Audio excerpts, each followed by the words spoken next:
if you send calls and texts to these people and you're like, hey, let's hang out, let's do something, let's go to a movie, I guess I'm learning really quickly that there's people to count on and there's people not to count on. And I love them to death. And I will always be around for the ones who, I can't count on necessarily. But I guess what's hard about it is, I guess I'm going to stop being there for them to count on. It needs to be karma. It needs to be a domino set. If I'm going to, make a full blown circle domino set, I'm going to, tip them one way and hope it comes back. But if it doesn't, then you learn really quickly that, it's time to find a new friend. Anyways, I love making friends. And for some reason, I've recently found out that like people are really, really, not scared of me, but, intimidated. That's a good word. Intimidated by me, or my persona or who I am. And I think it's really funny because if they knew me or if they know me, I'm not that way at all, at all.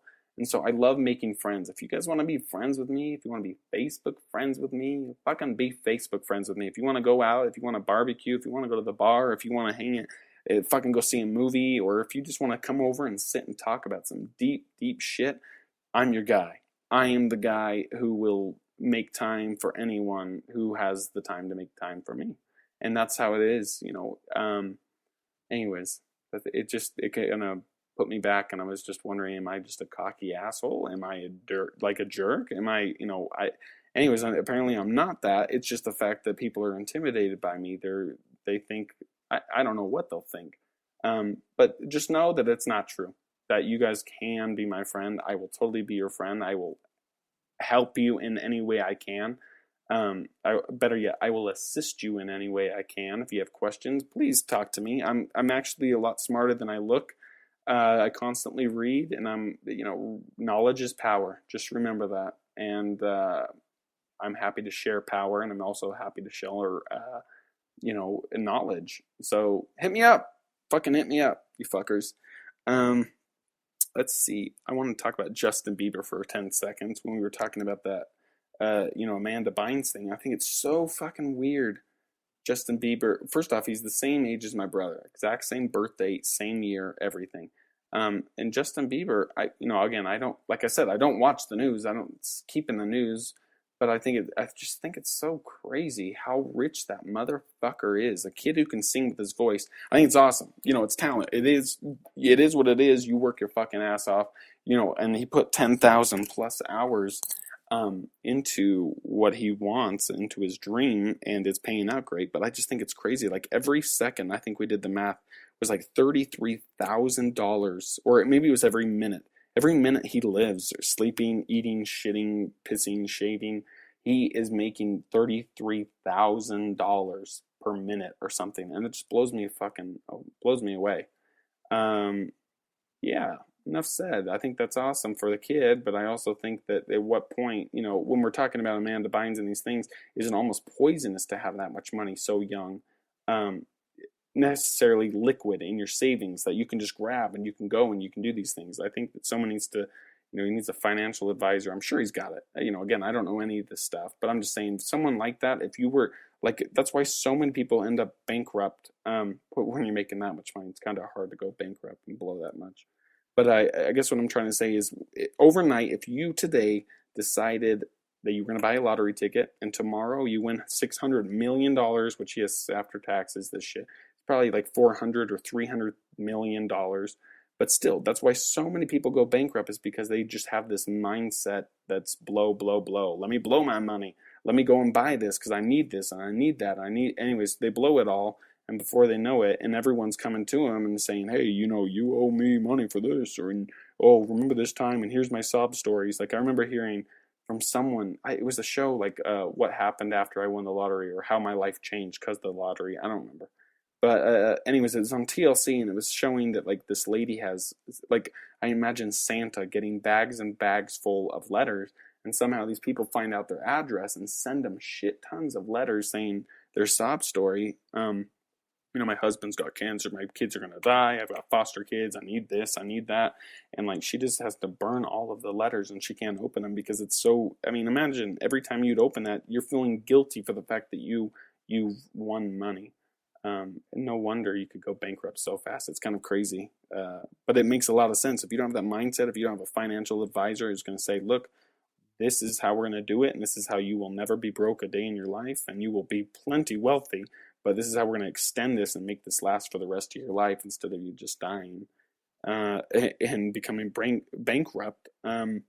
I think that would be awesome. I think more people, I think it should be, again, I don't know what the point of the lottery is if they're trying to make certain people, bankrupt in a way, like almost setting them up for failure, or if that should be a requirement. I know the NFL is now starting it, and I think maybe the NBA and certain things, but here's these college kids who get drafted to the NFL and these NBA, and they're becoming multi-millionaires overnight with their signing checks.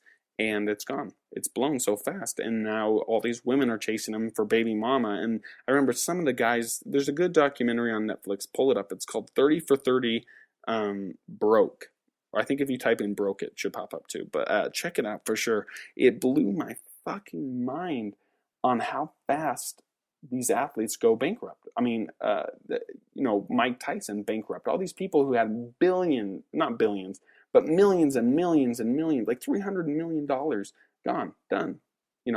Because they blow it on this shit they don't need and these crazy things, and they don't know how to deal with it because, just last week they were living paycheck to paycheck, and all of a sudden now you have this much.